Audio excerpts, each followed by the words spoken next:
Good morning. I am Beth Hildenbrand, and this is Booked Up with Beth. And this morning we have Mark Dougherty with us to do the second part of his of our little series of his book Unscripted. And it's a fabulous book. So we're doing a 3-part series on this. And thank you, Mark, for coming back to do this with us. It is such a good book that we are doing it in 3 parts because there's just so much in this book, and I absolutely love it. So, Mark, if anybody missed the first show, if you would like to tell us a little bit about yourself, please. Yeah, my name is Mark Dougherty. I'm a chef, poet. I guess you can call me a storyteller, truth seeker. And I just look at life through a different lens. We're in a really challenging time right now, and I see it as an awakening period. Spiritually, it's an opportunity for people to look within and look at the past and learn from the mistakes.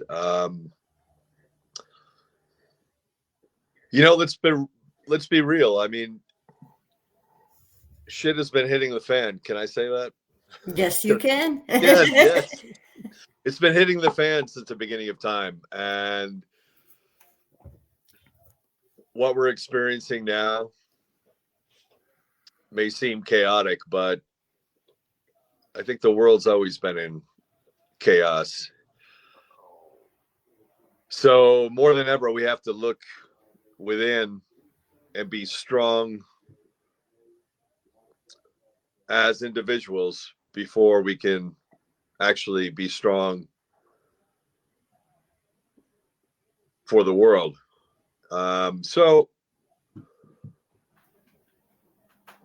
Instead of living in fear, we need to just embrace what is now. We hear a lot about the present moment, and I never knew what that meant before.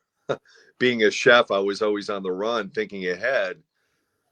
Now I take time to slow down and appreciate the little things. Like my grandmother used to say, count your blessings, because you never know when it's going to be taken away.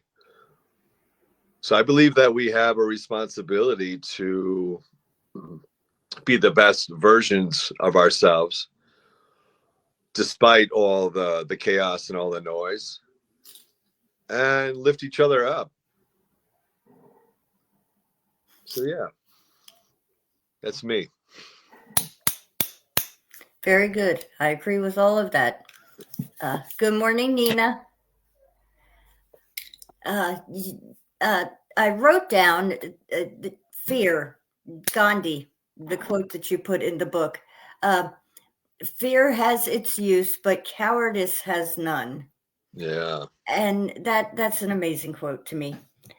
We are all afraid of something, and you can either, walk into your fear and deal with it, or you could just sit back and allow yourself to be afraid and do nothing. I think that's a marvelous quote. I myself am one of those crazy people that has to run headlong into whatever I fear. That's always been, one of my bad things. Sometimes I probably should stop and think about it first, but not me. No, I run straight into it like a bull at the red cape, But yes, I don't believe in letting fear hold you back. And so, yeah, that quote really stuck out for me. And I suppose it's all in how, an individual perceives their fear. And I think there's a lot of fear in this world right now. And some people are, maybe rebelling against it too much, and some people are hiding from it. And I think maybe this world needs to find a common ground with their fear these days. Yeah, I agree with you 100%. I look at fear as something that we typically run away from, and that's our egos trying to protect us. So, run. I say to anybody, run right into your fear. Face your fear like a bully. Um, we've probably all had experiences with bullies, and if you run away from it, it's gonna control you. It's gonna have power over you. If you face it, you usually find common ground. You realize that fear is just our inner child, some unresolved issues that we had possibly as a kid or whatever. But my experience is you feel a lot of pain going through the fear and facing the fear, but once you get through that, there's usually beauty on the other side, and you learn a lot about yourself, and it builds your confidence too as well. So when I get that sticky feeling of fear, I realize that I'm headed toward something beautiful, something magical. So I don't stop there, because if I had stopped, I wouldn't have written Unscripted. Well, it's a wonderful book, and it's Appreciate it. just a big learning experience that you share with everyone. And it takes a lot of guts to put it all out there the way you did, and I appreciate that. I think I've read it 3 times now. Every time, before we have a show, I read it again. So who knows how many times I'm going to read this book before this is over. And I pick up new things every time that I do. And, it's just, there's so much in there. And I laugh and I cry, and, you just go through the full range of emotions when you read this book. And Nina says, what is the message you want your readers to get from this book? The message is that we can fulfill our soul's purpose. And I believe a lot of the unhappiness in the world is a result of people not doing so. When COVID hit, we all had a lot of time to sit back and reflect. And you could see people were, picking up the guitar for the first time in how many years, or maybe the first time ever. And people were making sourdough bread and painting and exploring their soul's purpose. So when that was all said and done, we kind of went back to where we were. This was like, that was a window opening. That was an awakening right there. And it was a big message that many of us receive, but then we quickly forget because of all the distractions. So that's why I feel, meditation, you hear it a lot. It's not complicated. So when we overthink things, we make it complicated. So meditation just means to become familiar with. And you're becoming familiar with yourself. And how do you do that? You just remove the distractions. So it's sitting quietly. It can be, can be exercising. It can be playing music. It can be doing whatever you like to do that allows yourself to to really get to know yourself. And the only way you can do that is just remove the distractions. And it could be just 5 minutes a day. It could be 10 minutes a day. I don't think anybody's really good at meditation. I used to trip over that and think that you had to have some kind of mystical power to do that. No, all you have to do is sit still for a little while and don't fight the thoughts and the fear that passes through your head. So when you have thoughts coming through, it's like a cloud coming through. It'll pass through. It'll stay there and hover for a little while, and you have to think about those thoughts. Why am I having those thoughts? And reflect on it. Maybe write it down, or maybe just let it pass on through. But it's really important, and I usually or typically meditate in the morning, because when I wake up, my monkey brain starts going, and I start thinking about the past, and then I start getting a little depressed. And then I start thinking about what I have to do in the future, and then it causes anxiety. So just having 5 minutes, it doesn't take much or more.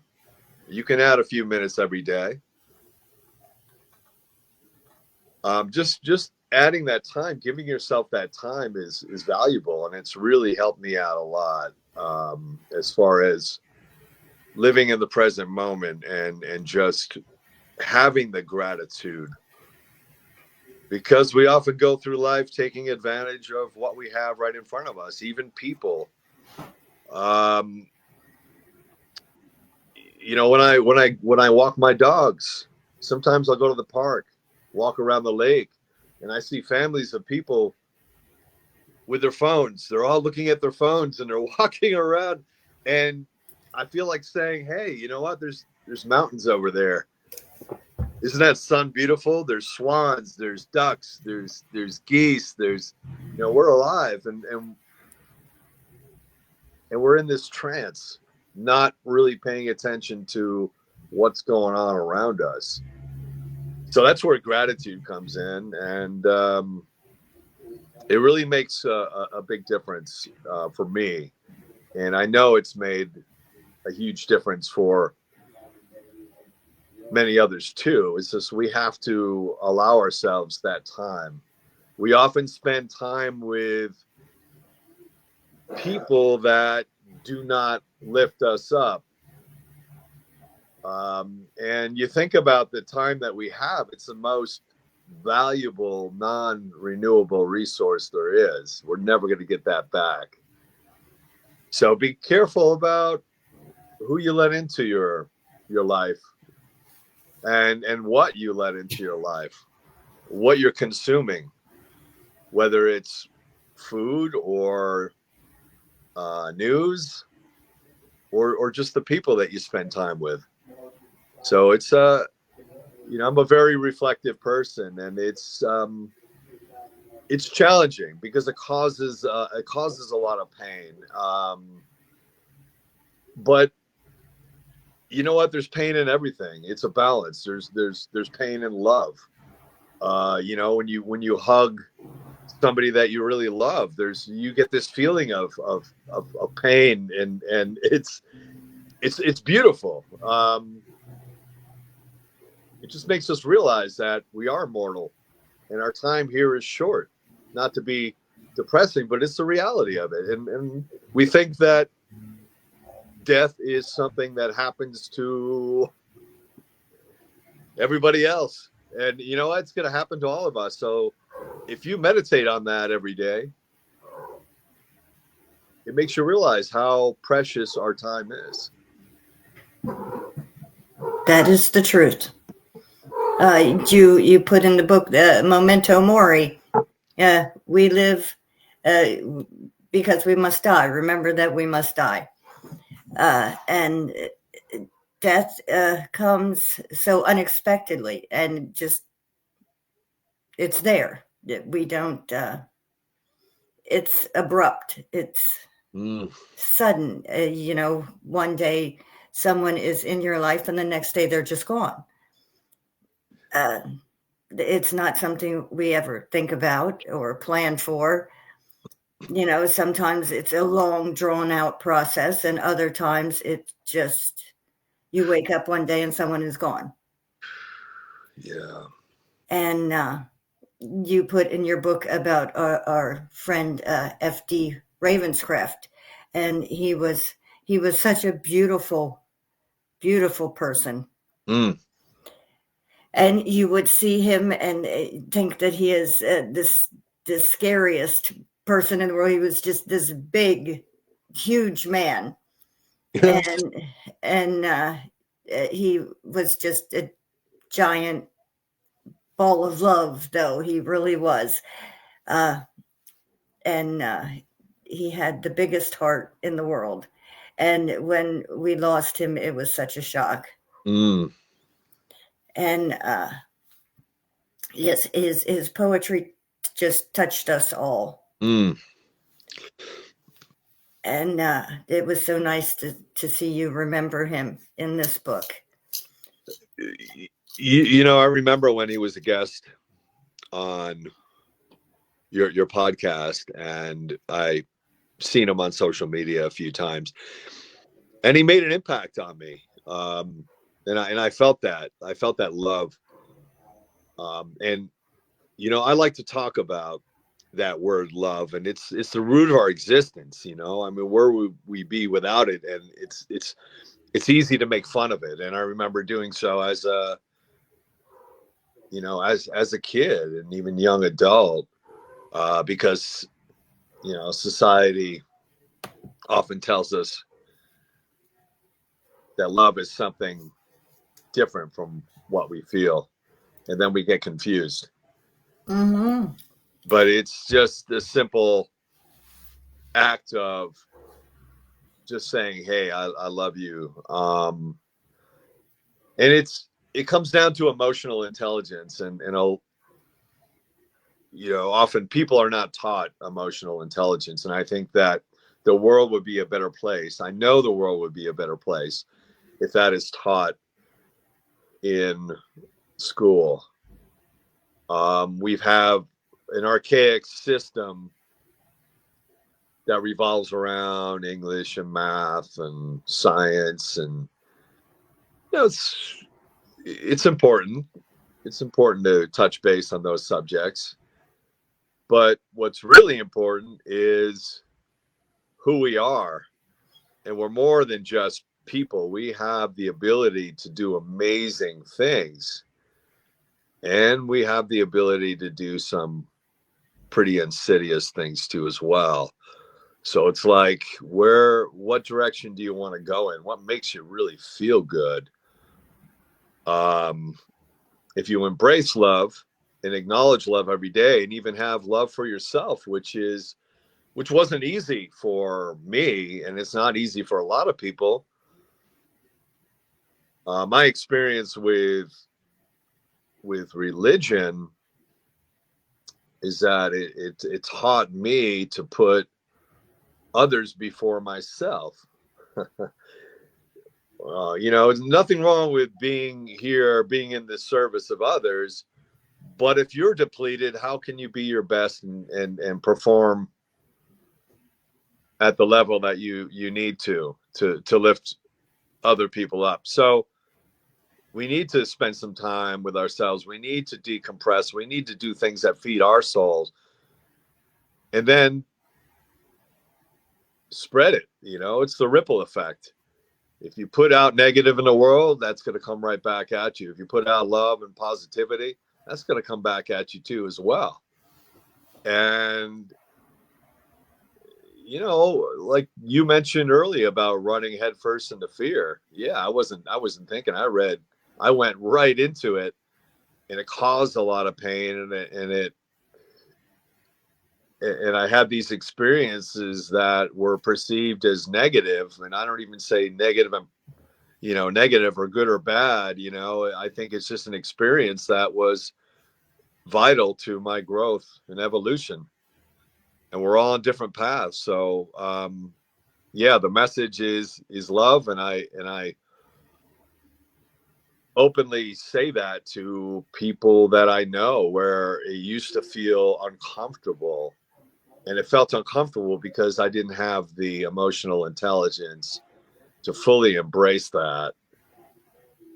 And yeah, I think it's really important, because you just never know, right? You never know Exactly. what's around the corner. So let's make this moment the best moment we can. And this book is basically your life and your experiences in life. And I wanted this show to be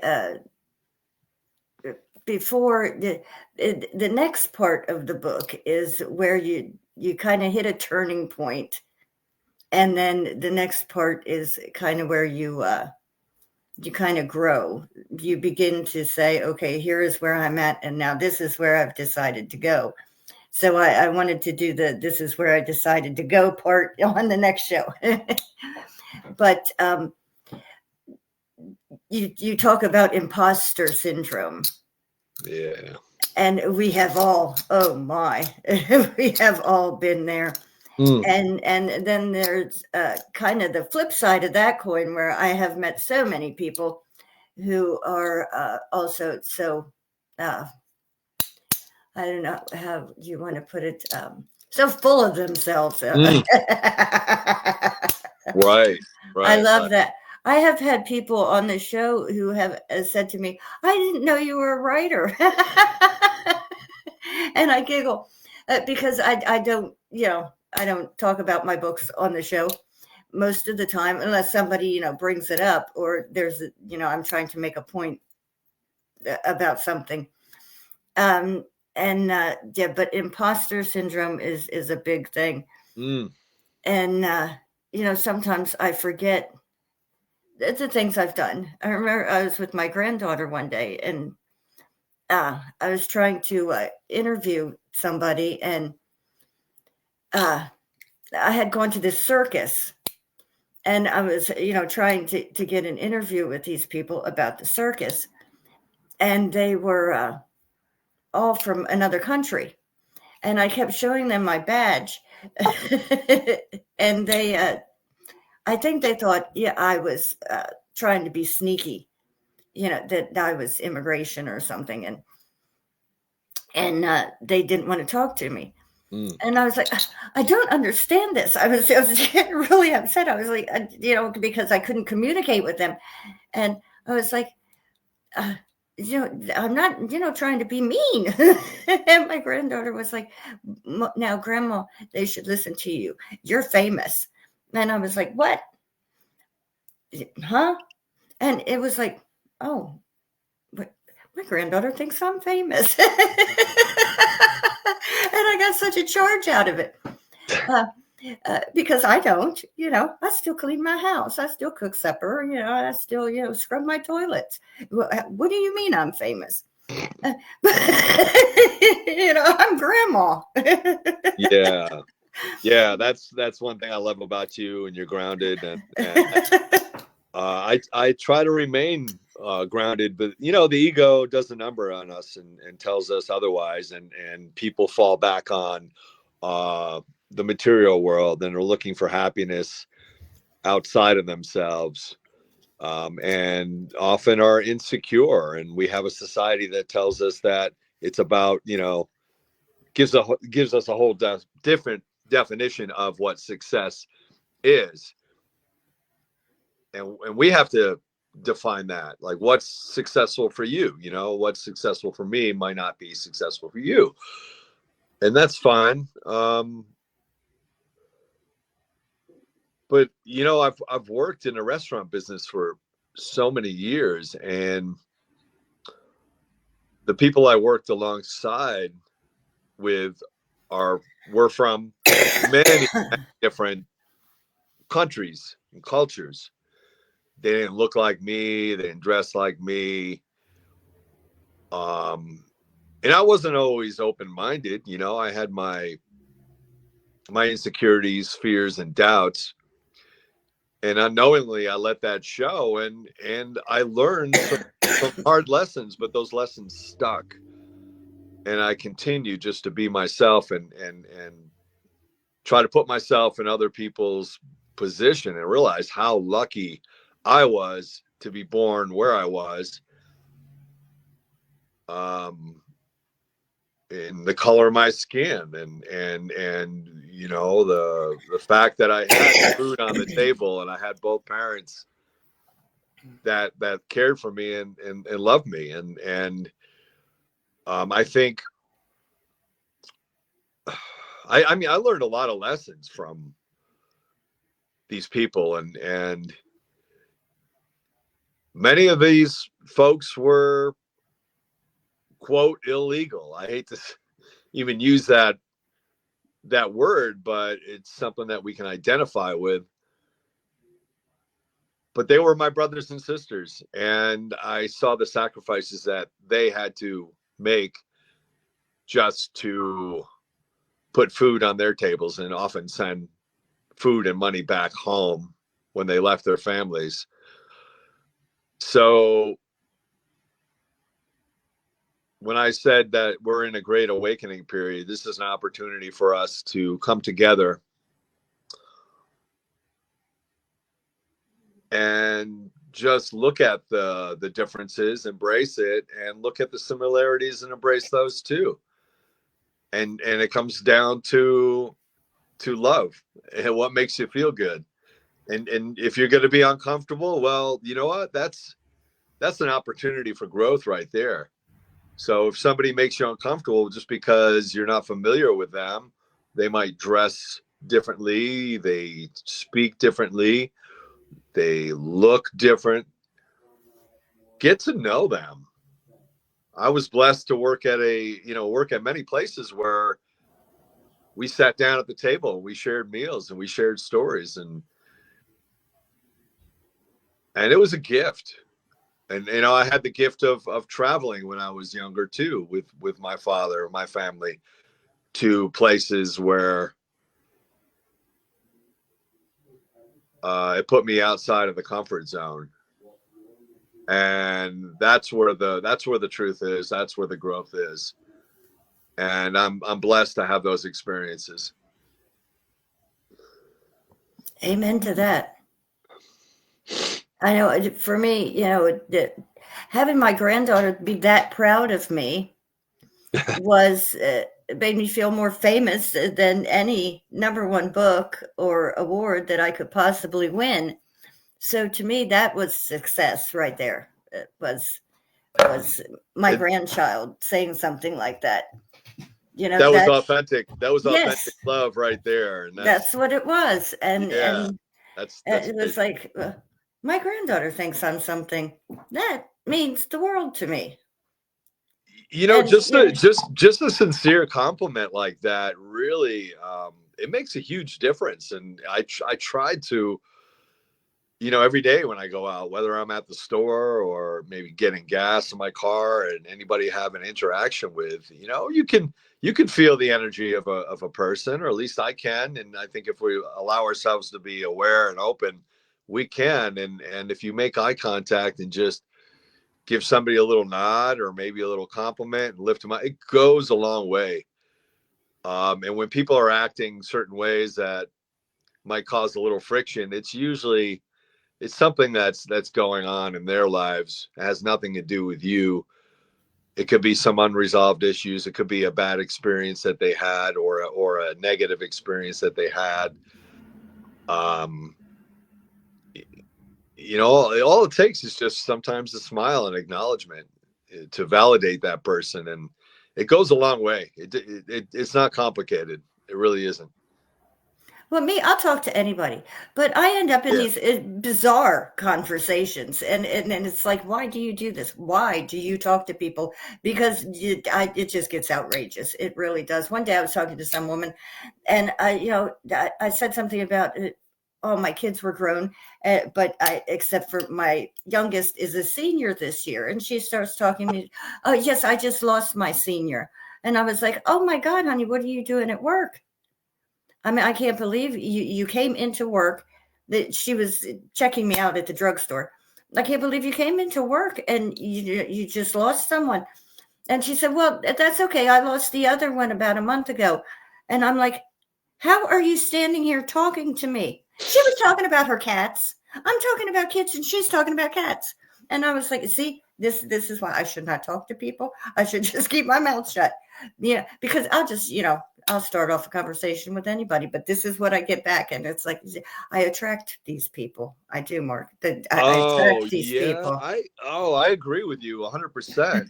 I would talk to anybody. And, when I worked in New York City or wherever, you come across all kinds of people and all these people are gifts. They open your eyes to so many different worlds that we're not familiar with.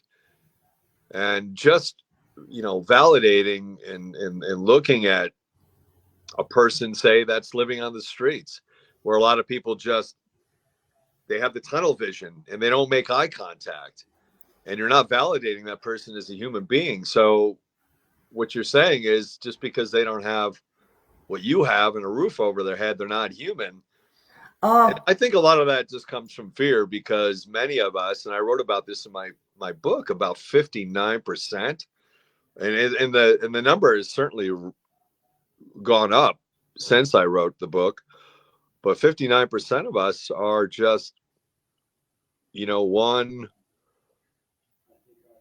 unfortunate event away from, being homeless or a disaster. So I think it's a lot of fear. That can be me. That person sitting on the street is me. And I try to look at everybody like, yeah, that person is me. And I try to see their world. And I know I see it through my lens. So the perception gets a little bit warped. But if you get to know that person and you just make eye contact, it's huge. So last night I was coming home. I picked my son up from a baseball game, and it's pitch black. This was about 9:30 last night, and I can't see to drive to begin with, so I always drive slow. And this elderly gentleman, dressed all in black, bless his heart, something was wrong with his leg, and he was literally dragging himself across the road in front of us.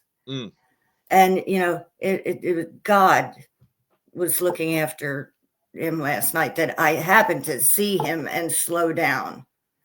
I mean, literally stopped the car so that he could pass in front of me. And I'm thinking, I hope he has somewhere to sleep tonight, because it was cold. It was cold. My son actually called me early and said, come get me. It is too cold out here. And I'm thinking, please let this man, I even said, Lord, let this man have a place to sleep tonight. Please tell me he has a place to sleep tonight. And about 30 seconds behind me, as soon as I pulled in the driveway, came this car flying down the street. I'm always yelling about these kids flying down the street. It had to be doing 55, 60 miles an hour on our little street. And I'm thinking, thank God that it was me who stopped for this man. Because if it had been 30 seconds later, this poor man would have been hit. I mean, just that quick, and it would have been a whole different scenario. Yeah, going back to our early conversation where you just right? I mean, we're here now and then gone the next minute. So yeah, we have so many distractions, and I think that just sitting in silence and stillness is valuable for our existence and for our sanity. It is. It very much is. I do it so much. I have to be still. I need that stillness, especially after raising 5 boys. You learn. you learn the importance of quiet and just having time to reflect. It is very important. Mm. And Nina just said, what music do you listen to while writing? And that was a big part of your book. Usually when I write, I don't listen to music, but I draw inspiration from music, and I talk about reggae, and my early experiences with reggae, it came from just traveling with my family and being exposed to calypso, and then that led me to reggae because they're connected. But when we, in the past, when people heard reggae, they think about the surface level nonsense. And I write about that, how, people just go to the, smoking marijuana, and they look at it as a negative thing. To the Rasta culture, it's a sacrament, and with my own experiences with marijuana, it's like holding up a mirror, and it allows yourself to look at things through a different lens, in a way to make the world better and to make yourself better too as well. But the reggae beat I've always connected with it at a young age, and it's a music that I always go back to because it charges my batteries. It makes me feel good. I have so many albums where I would just read the lyrics, and it was like reading the Bible. But it was all true, based on struggles and fighting the system, and being the best version of yourself and lifting people up. So that's the message I received. But yeah, I love reggae music. I grew up classic rock, and there was some heavy metal in there too as well, but there's a lot of music from my youth that I don't even listen to anymore because it kind of just brings me back in a way where I just don't want to be stuck there. Sometimes I allow myself to go back just so I can write, but I make a little deal with myself, like, hey, this is just a temporary trip. I'm going to come back after this, but I allow myself to go back in order to bring back these memories, and it sparks a certain creativity that allows me to share my experiences through poetry. But yeah, I hope I answered that question. You did. Yeah, when somebody asks me a question, I'm kind of a lot like you, where I just branch off in all these different directions, and that's how my poetry is. So yeah, I'm always chasing squirrels. Yeah. Exactly, chasing squirrels for sure. That little squirrel, you can always find me going. Well, you know what? We have gone way over time, and I didn't get to half of what I wanted to. So we may end up with 4 shows out of this. Yay! All right. So we are going to have, we will, well, we already have you scheduled to come back. So yay. Great. And thank you so much, Mark, for being here. You are just so fabulous to me. Oh, I appreciate you too. It's just the highlight of my day, and I was really looking forward to it. And yeah, any opportunity to share my work and thoughts and have a great exchange with another person. is a valuable experience. I love it. So I appreciate your the way you present yourself and your work. Thank you. And just, you know, you're a beautiful human being, and I appreciate that. It's Right back at you. yeah. Thank you. Thank you so much, Mark. And I'm not sure when you're coming back. Nina will tell me. I get lost in my days. I do. Yeah. If it weren't for her, I don't think I know what day of the week it is. Cheers, Nina. Yes, we love the Nina. So thank you, everyone, and have a wonderful coming up week. And yes, I'm getting all tongue twisted now. So everybody have a great week, and I love you all, and thank you again, Mark, for being on the show. And yeah, love you. Bye Thank you. bye.